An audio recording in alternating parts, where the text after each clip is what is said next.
مادر موجود بی‌نظیر، عالیه پاکی و محبت و سرچشمه حیات جاودان است. مادر با یک دست گهواره می جنباند، با دست دیگر دنیا را تکان می دهد. تلویزیون ختلان بخشیده به روز مادر سفره شیر و سخن والا را در وصف و ستایش مادران تحت عنوان مادر موجود بی‌نظیر اعلام می نماید.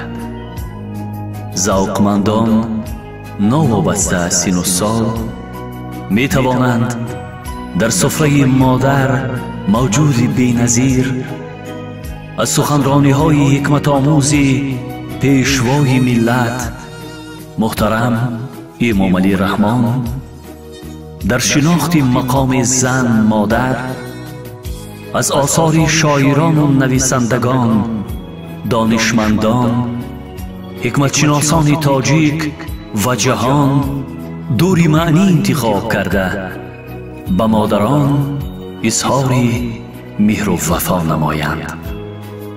همزمان خوانندگان، دانشجویان، آموزگاران و دیگر نفرانی که قابلیت ایجادی دارند می توانند در وصف مادر شعر، ترانه، قصه و حکایه و داستان قرائت نمایند.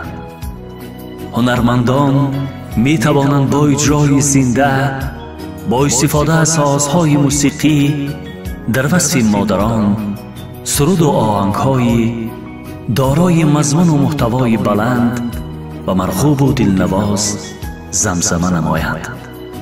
شد سری گهواره‌ای فرزند خود، شد سری گهواره‌ای فرزند خود، مادر از شب زنده داریش بزرگ، مادر از شب زنده داریش بزرگ.